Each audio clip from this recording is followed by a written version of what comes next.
The broadcast is now starting. All attendees are in listen-only mode. Morning or afternoon. My name is Julia Talbot, and I am here to present with my amazing colleagues, Deputy Elisa Rodriguez and Mark Sanders II, the Chicago Resiliency Fund 2.0 Outreach and Recruitment Invitation-Only RFP applicant webinar. So this was released, we're working with a tight timeline. This was released on the 5th. It will be due on the 14th of this month. And let's just get started. So as many of you who've attended webinars before with us, we always keep you on mute. If you have questions, put them in the question box and we will answer them after the programmatic portion of this presentation. If you're having technical problems, put that in the question box as well. I'm going to turn this program over shortly to Mark Sanders II and Elisa Rodriguez of our department. They're going to tell you about the background, the scope review, the selection criteria, the timeline, which point we'll break for questions. And then I'll talk to you a little bit about how to make an application in e-procurement, although I know from the list of people in this webinar and who were extended an invitation, you guys all know how to do things in e-procurement.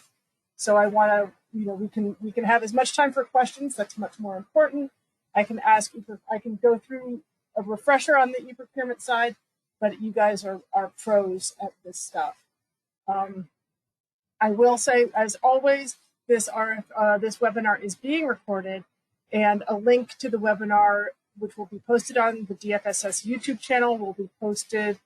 Well, I think actually because we didn't post this because this is invitation only, we will send you a link. You can do an email blast so that you can have an access to this webinar if you need to after it has concluded. Saying all that, I'm going to turn this over to Elisa and Mark. Thank you so much, all of you, for attending, and let's get this started. I am Mark L. Sanders II. I appreciate you all joining us. As Julia mentioned, we have Elisa Rodriguez on the line as well, and she and I will both be available to respond to any questions that you have throughout the presentation. I think Elisa has to leave a little bit earlier, but I'll be on the whole time just to support Julia with the rest of the presentation. So let's get started with the background for this particular RFP. As you all may be aware, the City of Chicago has approved $14.68 million to provide one-time $500 relief payments to up to 25,500 low-income residents who have been negatively impacted by COVID-19 but face barriers to qualifying for other financial relief. The purpose of this invitation-only RFP is designed to identify an organization to reach undocumented residents and an organization to reach domestic workers and support their application process. So you all were invited, before we go to that slide, I just want to clarify, you all were invited because you have previously completed applications for this type of outreach and recruitment. You all have previous experience with cash assistance programs, and you all have experience with these focused populations. So for this invite-only RFP, with the focus on these two populations, which we'll talk about more later, just wanted to have a select subset of the delegate agencies that we work with, give you all an opportunity to demonstrate your capacity for serving this population for this cash assistance program. Next slide. Thank you. So the overall goals of the Resiliency Fund 2.0, we want to provide financial relief. The goal is to mitigate economic hardships for low-income households who have been hard hit by COVID-19. We want to improve residents' well-being. We want to improve their financial stability, health, and well-being of program participants and their families. And we want to transform the city's human services.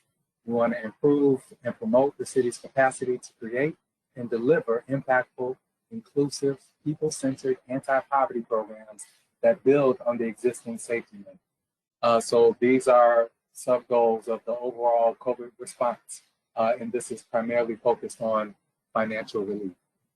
Next slide. Again, here's an overview of the wide range of the Chicago Recovery Plan. Several billion dollars, several hundreds of millions of dollars being allocated across several different departments and agencies so that we can help residents actually recover from the pandemic and get back to their normal way of life. Next slide. Scope review. So the purpose of this RFP, again, we are seeking proposals from agencies who can work in coordination with the program administrator to fulfill the outreach and recruitment function for the fund. We have not publicly announced the program administrator. However, we will be working with Heartland Alliance as the program administrator, and the outreach teams will be working with Heartland to satisfy these goals. The outreach and recruitment agencies must demonstrate an ability to fulfill targeted outreach and recruitment for a specific focus group. We will discuss that later in the presentation. The ideal respondent will have the resources and experience needed to design, manage, and execute a wide-ranging outreach campaign that prioritizes one or several of the focus populations described in the RFP. So again, agencies may apply to more than one focus population. However, we will only be awarding one agency per focus population.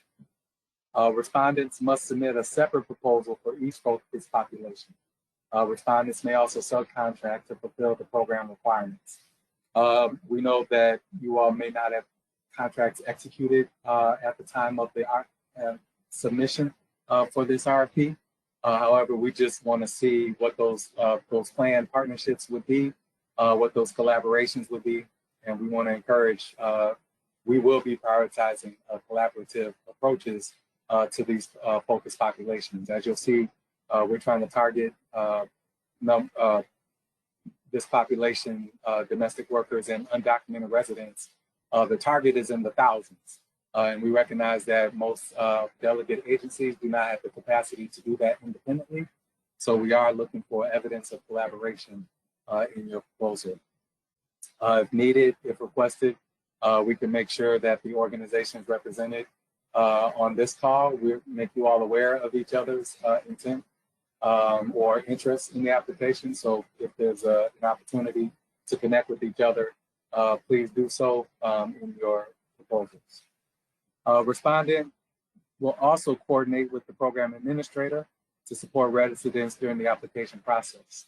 So again, as you'll see in the RFP, the program administrator, they'll be creating the application and leading the creation of outreach materials.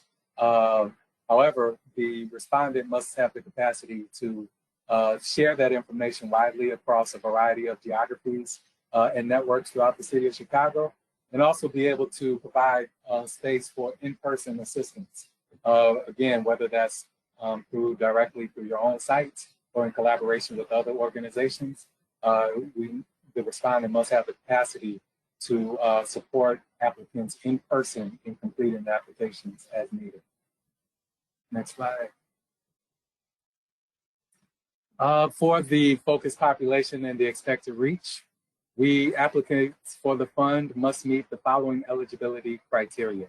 They must be a Chicago resident, they must be 18 years or older, and they have experienced economic hardship due to COVID-19. They must also have a total household income at or below 300% of the federal poverty level. This is defined by the U.S. Department of the Treasury as a threshold for determining negatively impacted households and communities. And they must prove that they are one of the focus populations described in the following slides. Again, we will be working with the program administrator to define some aspects of these requirements. However, though, that's an overview of what the focus population would look like within these 4 different categories and 2 that we are discussing today. Undocumented residents. These are individuals who lack a social security number valid for employment. They were not eligible for prior rounds of federal stimulus relief. In 2021, the federal government did institute a statutory fix to enable mixed status households to qualify for all 3 rounds of economic impact payments, but undocumented residents who filed as individuals without qualified dependents were not eligible, and undocumented individuals within mixed status households were not factored in to per household awards. And so we are looking for residents who fit this criteria, and the respondent must have the capacity to recruit a minimum of 10,000 applicants from this population. Next slide. Domestic workers. Individuals who were employed as a domestic worker in 2020 or 2021 were defined as a person whose primary duties include housekeeping, house cleaning, home management, nanny services, including child care and child monitoring, caregiving, personal care, or home health services for elderly persons or persons with illnesses, injuries, or disabilities who require assistance in caring for themselves, laundering, cooking, companion services, chauffeuring, and other household services to members of households or their guests in or about a private home or residence, or any other location where the domestic work is performed. So that's the other target population within this RFP, and the respondent must have the capacity to recruit a minimum of 7,000 applicants from this population. And note, the program will prioritize selecting individuals and households who have not received any other prior local or state COVID-19 relief, but all qualifying individuals and households will be eligible to apply regardless of citizenship or immigration status. So what that means is we will prioritize those who have not received previous stimulus relief. However, all individuals and households that qualify will be eligible regardless of their citizenship status or immigration status. Just wanted to make that clear. Next slide. Program requirements. The respondent should have the ability to quickly obtain the staff time, expertise, and experience necessary to perform the following functions.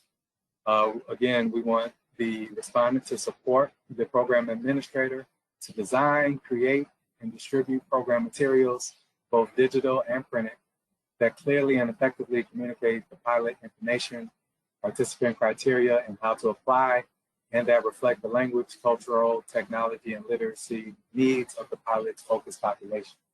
So again, the program administrator will take the lead on these, on the creation of these materials. However, we are asking that all outreach agencies participate and provide input on the creation of the design collaborative. The respondent must also have the capacity to create and implement an outreach and recruitment plan in collaboration with the program administrator and other outreach agencies to provide information about the pilot to potential applicants and to identify and support complete applications for the desired number of eligible participants from each focus population in a planned application window of 8 weeks or longer as needed. So again, some of these aspects are still being determined. The application, once the application is created, we anticipate that it will be open for at least 8 weeks. It could be longer, depending upon how well our outreach teams are doing in connecting with residents. This plan should promote the fund across the city's many geographies and demographics, while identifying high impact opportunities to reach the focus populations. Plan and execute informational outreach events, including town halls, webinars, or other events, as well as live support events to help applicants submit complete applications, identify and secure in-person sites to host some events, propose targeted strategies for how to reach and support the unique barriers to participation of the harder to reach communities described above, ensure that all outreach and application support activities are available at a minimum in English, Spanish, Polish, Arabic, Tagalog, and Chinese, traditional and simplified. Next slide. Also, more program requirements for program management and administration. We want the respondent to have the capacity to develop and implement a strategy to support residents in successfully applying for the pilot with a focus on individuals who cannot independently complete the online application. This strategy, while we know that several residents will be able to complete it independently, we want to make sure that we have enough supports for those who cannot. And so this strategy should identify and secure locations for supported application completion across the city, with an emphasis on locations with an anticipated high presence of the focus populations. Actively work with participants who face unanticipated barriers to apply on an individual basis, such as through a hotline, online chat, and/or in-person application assistance. Include staffing plans to support individuals who may struggle to apply on their own due to, but not limited to, challenges such as non-native English speakers, hard of hearing or deaf individuals, low literacy levels, or those with limited internet connection.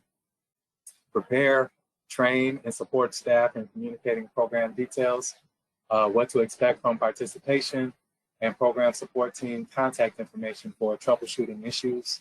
Promote a positive, empowering participant experience to encourage high program uptake and build long-term trust and connection. Next slide. We also would like the respondent to be able to manage outreach and recruitment activities of their subcontracted recruitment partners, hire and train staff as needed, including with subcontracted outreach partners as desirable, to execute outreach and application support activities during the application period. We estimate this window to be about 8 weeks with a potential for multiple application periods. We could keep the application open longer for an extended length of time so that people can submit applications. However, we determine that will be determined in tandem with the program administrator, but we want to make you aware of the potential length of the application periods and allow you to adjust your needs as appropriate. The selected respondents will be expected to participate in frequent performance management meetings with DFSS, city partners, and the program administrator beginning as early as July 24th. So as Julia mentioned previously, we are working towards a quick turnaround on the application submission, review, and announcement of the outreach and program administrator. And we want to convene everyone hopefully by July 25th, just to have a kickoff meeting to start this process that we're describing. After that,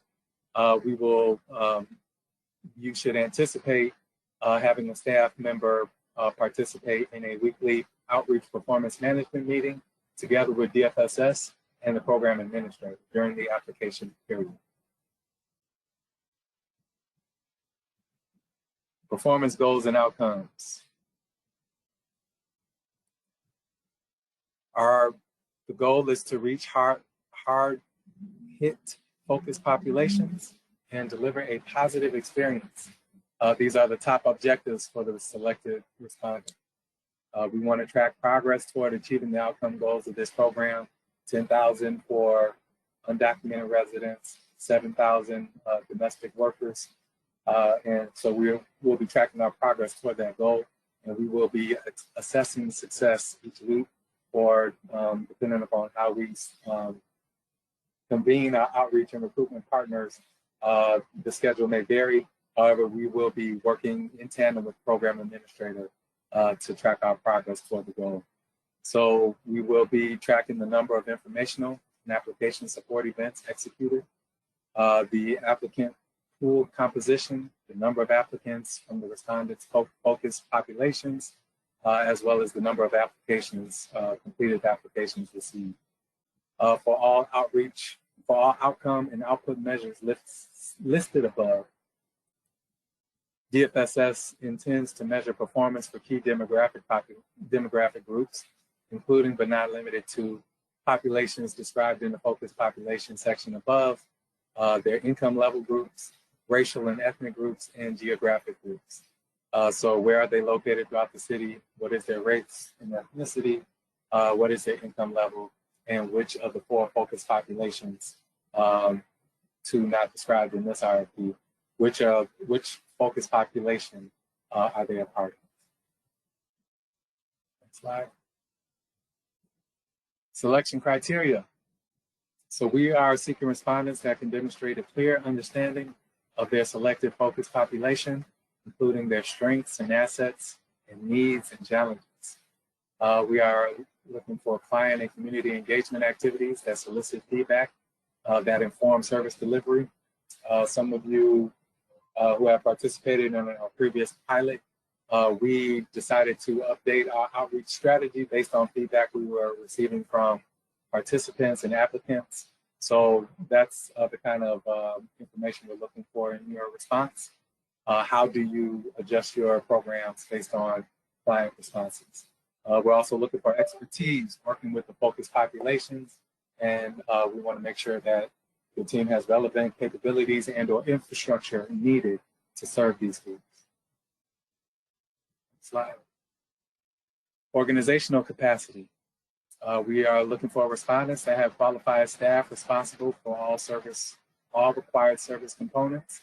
The respondent must have adequate capacity and an identified strategy to fill those essential positions and manage staff. So if you need to do some hiring, we just need to know what that timeline looks like and what that looks like, what your plan looks like if there is like turnover within the within your organization as we go through the process. So things of that nature will be captured. Questions that you may have seen in previous applications should be similar here. Adequate systems and processes to support monitoring and program expenditures and fiscal controls. Strength of the proposed program. We are seeking respondents that have an effective approach to identifying, engaging, outreach, and recruiting program participants, including supporting them in completing the application. So just want to make sure you're familiar with the population, you know how to engage them, you know how to support them with the application. Your enrollment strategy or plan, successfully engaging and supporting program applicants during that application process. If there's additional documentation that's needed, just making them aware and supporting them as they complete the process. Clearly defined partnerships, linkage agreements with other agencies that are appropriate to reaching and addressing the needs of the focus population. So again, we don't anticipate that one agency will be able to do this by themselves. So if you are developing these partnerships or linkage agreements for this project, just make us aware of that so that we can have confidence that you have the capacity to reach the total number of applicants for each of the focus populations. Next slide. Program performance, outcomes, and quality. So we are seeking respondents that have demonstrated evidence of strong past performance against the desired outcome goals and performance metrics, and or other notable accomplishments in providing services to the focus populations. Again, this is just demonstrating that you have experience and capacity to work with the targeted focus group that you've selected. Experience leveraging data to inform and improve services or practices. So along with client feedback, how do you update your strategy based on new data? And so again, we'll be having frequent outreach and recruitment meetings. And so again, as we get new data from the program administrator about how well we're doing, you need to demonstrate that you have the capacity to update your strategy in alignment with new data, new information from both clients and from the data that we're getting from the program administrator. Next slide. Right, reasonable cost, budget, justification, and leverage of funds. Finally, for reasonable costs, making sure that the respondent has the fiscal capacity to implement the proposed program, and that in your, as you're sharing about your costs and what that looks like. Reasonable implementation costs. We have a good idea of what that looks like from our perspective. However, we want to hear from you of what that looks like, and anticipating that these costs are reasonable and relative to these reasonable implementation costs and funding requests relative to its financial and human resources. The proposed budget supports the proposed scope of work or work plan. So, long story short, the work plan that the strategy that you're proposing, we want to make sure that the budget that you're proposing is aligned with the strategy, and it's all reasonable, and it all demonstrates that you've been thoughtful and you have the capacity to execute quickly on the project. Next slide. Attachments, we want to see resumes for the key staff that are overseeing the program. If it's an open position, you can submit a job description for the key positions overseeing the program. Your organization's budget, memorandums of understanding, or other linkage agreements with your identified sub-delegate partner agencies. Next slide. Budget or cost proposals. The term of the contract, we anticipate this being from July 25th through December 31st, 2023. The program will not last that long. However, the term of the contract will last that long. We anticipate funding one agency per focused population. There is no match requirement. Please submit a budget for 1 year.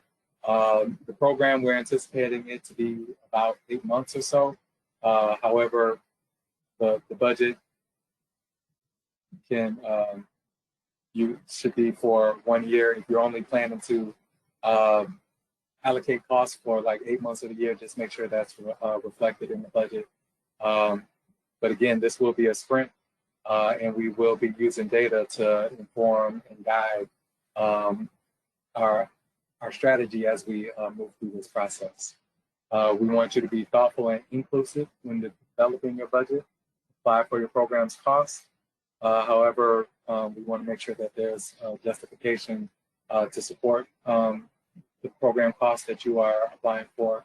So use the budget narrative document to outline how and why your proposed costs will be determined. Use the reasonable cost question on the application to discuss how your proposed costs are realistic. Right. I will read through this. Advances. So the respondent is required to incur and pay expenses before seeking reimbursement from the city. However, advances for administrative costs will be considered according to the city's advance payment policy. Respondents will need to indicate in their application whether they wish to exercise this option. With respect to cash assistance costs only, the city will provide an alternative option. Respondents will need to indicate in their application whether or not they wish to have the ability to use this option. In this option, and this is more for the program administrator, however, in this option, the grantee may ask the city to reimburse approved cash assistance costs on an expedited basis.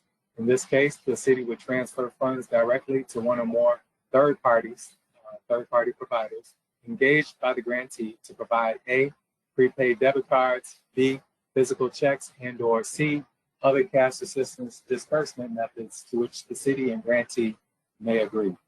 Each third-party provider would then use these funds solely to provide approved cash assistance payments into the program. The grantee will be responsible for the accuracy of all expedited cash assistance reimbursement requests. Any errors found during the city's audit of the supporting documentation will require the grantee to reimburse the city for the disallowed costs. The grantee will be required to provide supporting documentation within 7 days after the city provides funding for each distribution, and will be responsible for ensuring that any unexpected funds are promptly returned, unexpended funds are promptly returned to the city. So selection and transition timeline.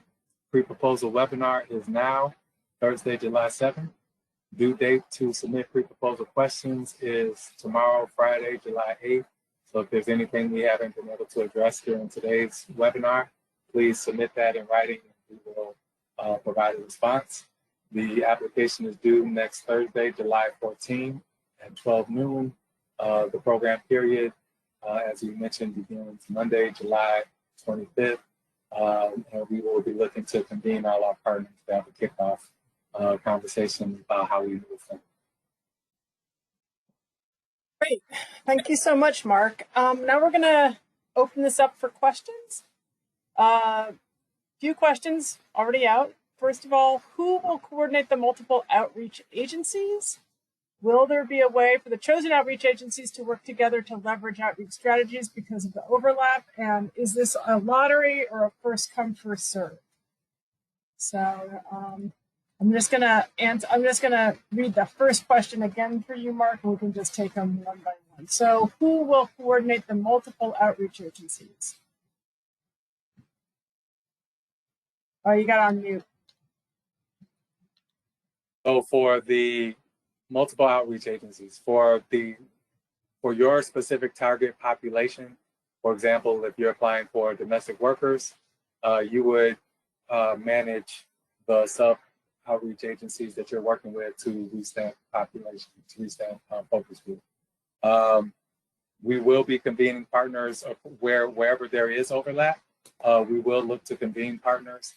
So for example, if we're seeing overages in one focus population, say for example, the outreach for undocumented residents have they far surpassed their targeted goals. We may look for ways to see whether or not they could fit into other subpopulations. But primarily, we are expecting that the lead agency for the focus population will manage their sub-delegate agencies. And so that could look, and so these outreach meetings, they may look like, for example, we could focus on one target population. So we could have all the groups that are working on undocumented residents, the lead agency and their sub-delegates. We could convene them that way. There may be times where we convene all four focus populations together. However, each delegate agency that is leading each focus population, they will be working with their sub-partners, and we can work together on what that looks like for how we share and work together as far as the data that we have from the program administrator, what that looks like moving forward. So the lead outreach team can lead that independently. They can work with DFSS and the program administrator to work together. However, long story short, they'll be working with the program administrator and that focus outreach and the lead outreach partner for that focus population. That is the primary partnership, and we will have to decide on what that looks like for the other for the sub partners. So if you want to convene them with the program administrator, that's acceptable. If you want to do that independently, that's also acceptable. However, for each focus population, and that's why we're looking to award one per population. For each population, that lead agency is going to be responsible for managing their sub-delegates. You want to read the second question, or I can take it? Yeah, the second question, will there be a way for the chosen outreach agencies to work together to leverage outreach strategies because of the overlap? I think you kind of started to address that.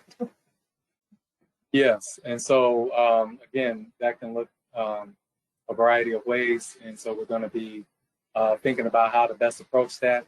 That will be part of our discussion in the kickoff meeting. And there will be those opportunities for that to work together for that on that overlap. So we are going to make that space available. The third question was, is this a lottery or is it first come, first serve? So this is first come, first serve, unless, again, we have like an overwhelming response. but the initial plan, the original plan, was to create a lottery system so that because we anticipated so many applications. However, based on this RFP process, we've learned to manage those expectations, and we are looking, unless we are somehow surprised by the response that we get with regard to each of these 4 focus populations, we will be doing this first come, first serve, so that we can get through this process with all deliberate speed. Here's another question. What does the recruitment process look like?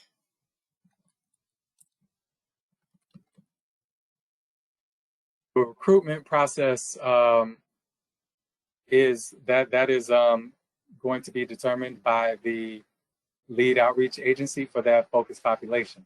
And so along with the program administrator, we want to make sure we have outreach materials available and across all 77 community areas.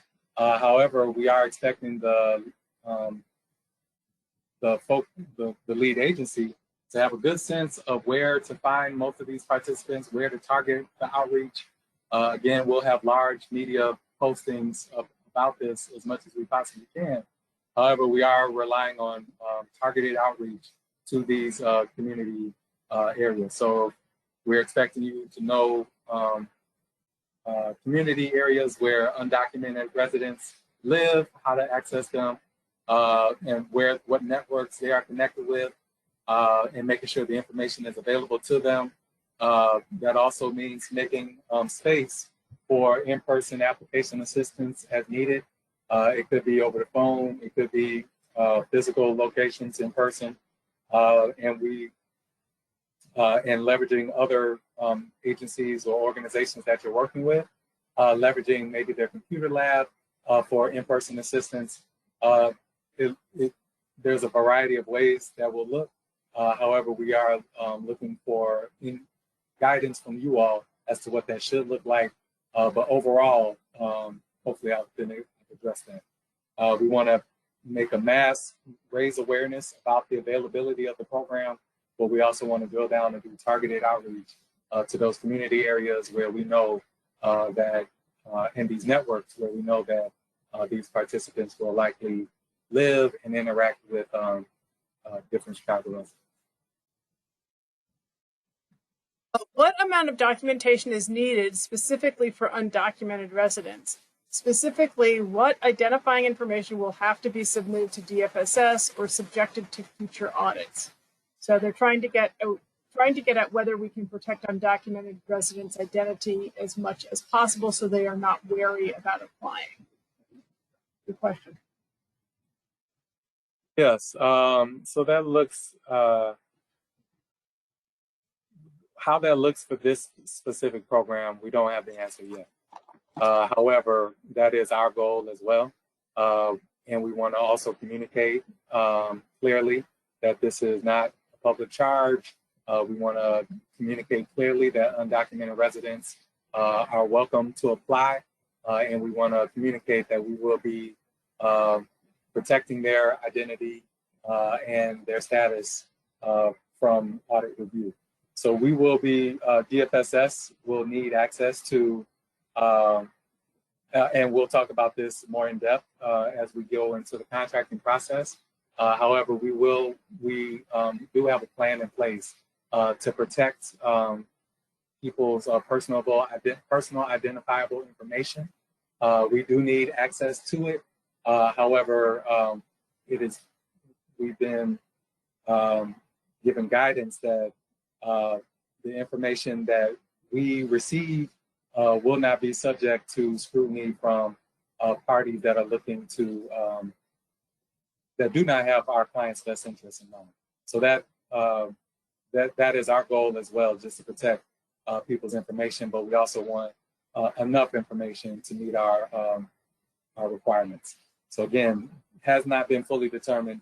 However, we have guidance from previous applications that we've done similar to this and other programs that we run serving undocumented residents, we are able to protect their identities and their self-interests. Do we know who the program administrator is? Yes, Heartland Alliance will be the program administrator. We have not announced that publicly yet. We wanted all the outreach teams to be aligned and established as well. But Heartland Alliance will be the program administrator for the fund.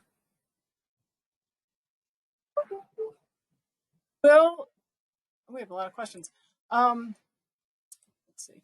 Will the outreach partners for the program or program administrator be able to receive information for the individuals who have applied for the monthly cash pilot but weren't chosen?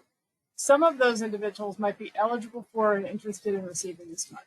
Good point. I'm still getting emails from people looking for the lottery for the monthly. Yes. Yes, that and so I don't know exactly what that looks like. We want to make sure everyone's identity and personal PII is protected. So not clear exactly how that will look. However, we do plan to make those previous applicants aware of this program because to your exact point, they are likely eligible for this program. So that's my goal. That's my hope. I know that will help. That will make our outreach a lot easier for a variety of reasons. But that is to be determined as we move forward. I actually have a question along those lines, Mark. Is what about if a person was in the control group, would they be eligible for this money or would they not be eligible?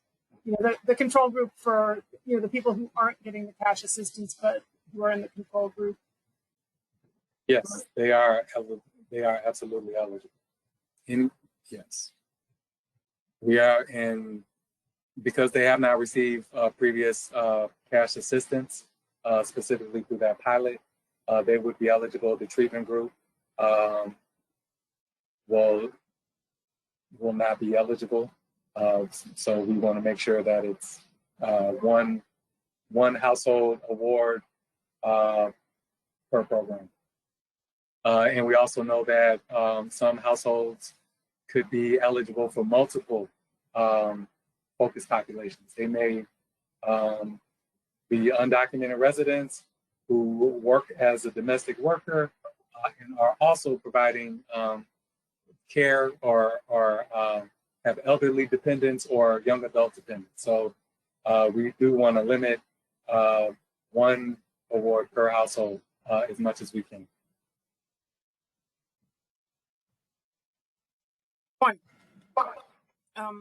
Regarding the timeline in the RFP, is the goal just to ensure some initial payments go out in September, recognizing that the majority of payments may not realistically get out until months later, due to the amount of time we anticipate it will take to fully recruit 7,000 and or 10,000 applicants? Yes, that is the primary goal. We anticipate, because we are doing some version because we're thinking that we'll be doing some version of a rolling application. And we anticipate that some residents who are able to complete independently and they're able to get all the verification, get verified and approved quickly.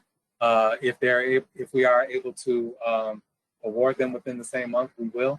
However, recognizing our internal processes with regard to how the city is able to disperse payments, that may mean that first payments do not go out until October. We're not totally tied to that specific timeline.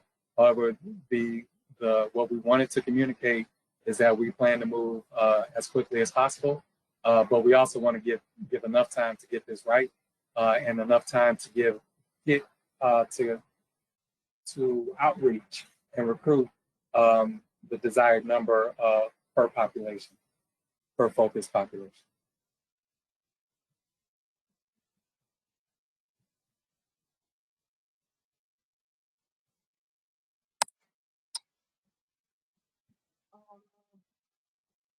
I think we've answered all the questions for the moment. Let's see if there are any more.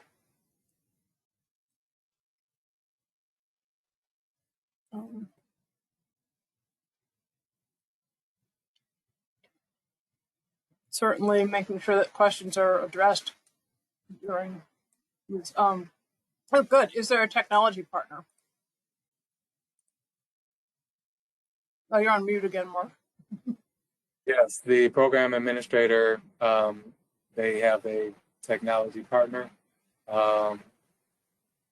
They are the same technology partner from the larger cash assistance pilot aid kit. So we are we'll be working with that, working with them as a subcontractor to the program administrator partner. What was the name of the partner again? AK? Aid kit, AIDKIT.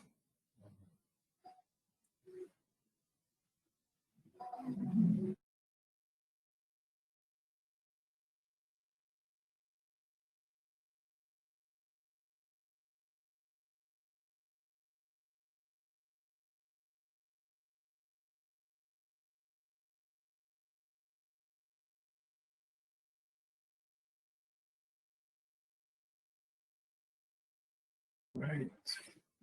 If there aren't questions, I'm going to take a break and just do these quick slides about e-procurement. If nothing else, then to give some people time to gather questions.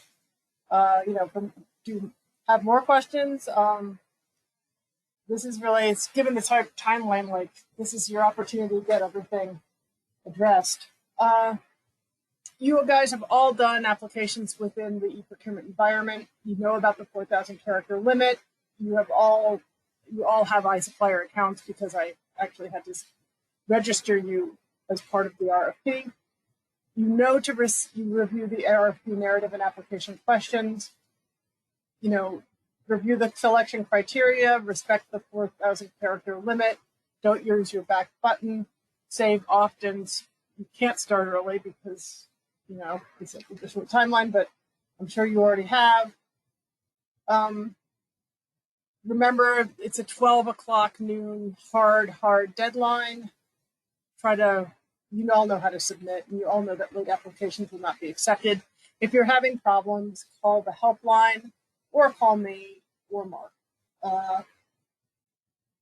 And that is kind of what I'm going to say. We're just going to, you probably at this point, you guys as a group could probably write some of the training materials on this.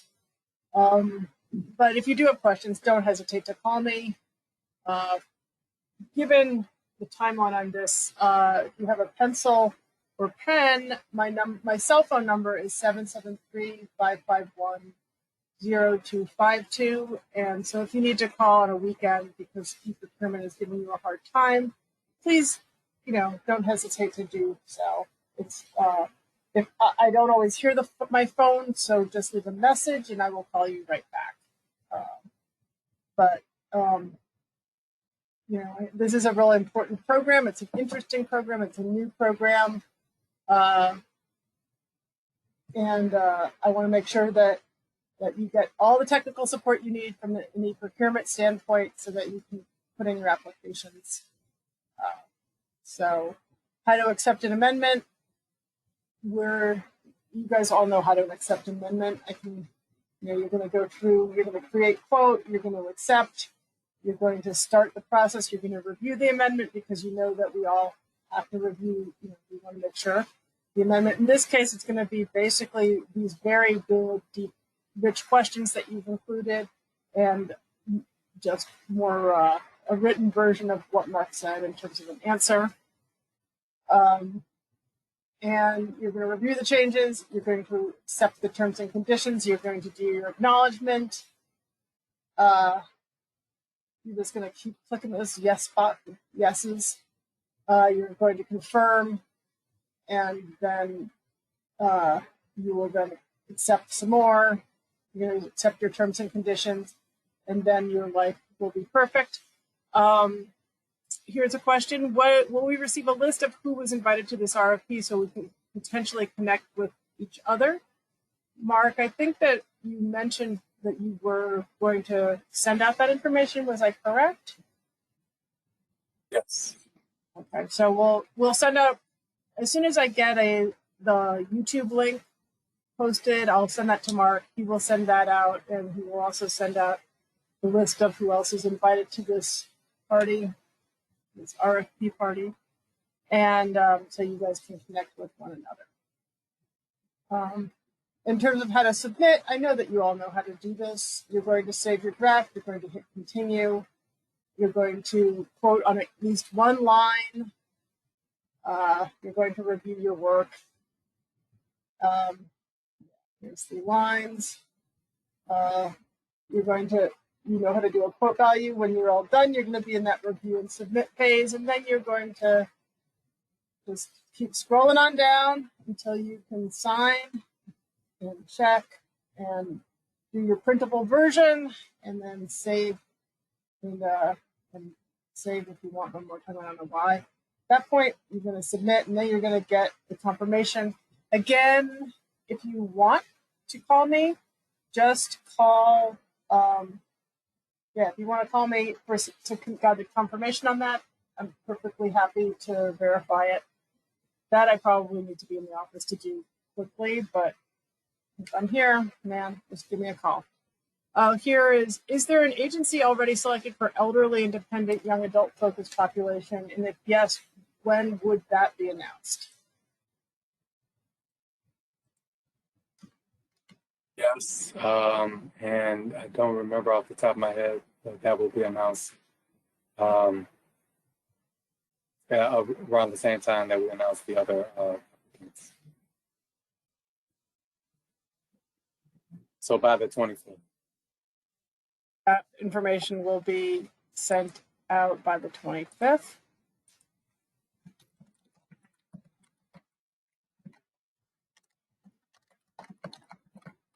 Okay. I'm just typing the answer in. Actually, everyone will be notified on the 18th. I'm sorry. Okay.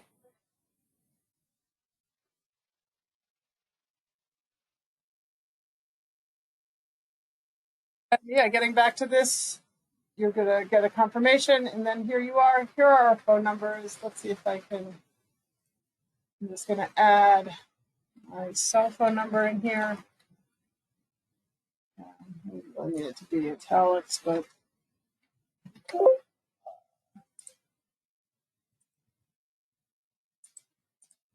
then we'll go back to the slideshow. There you go. So that's my, oops. Look at that. Anyway, that is my cell phone if you want to keep that and call me during the weekend and let me know about your e-procurement woes. That's cool. Other than that, if there are no further questions, we will give you some of your day back. And thank you so much for attending. Let us know if you have questions. We know this is a big, exciting lift, and we're all kind of in this together, I suppose. And yeah, let's do some really interesting, cool stuff for these two populations that are, I think we can all, I don't know.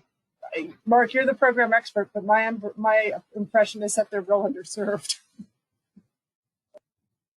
So we are looking to provide some type of economic relief to these residents. So thank you all for your participation. Thank you for your questions. Again, as Julia mentioned, if you have more program questions, please reach out. I cannot help with the e-procurement, so please reach out to Julia. Don't call me about e-procurement. Call me. Don't call me about program stuff, because they'll just tell you to call Mark. So, all right. Well, thank you. Have a wonderful afternoon. I hope that the humidity isn't too high, and yeah, we'll see you on the 14th before noon.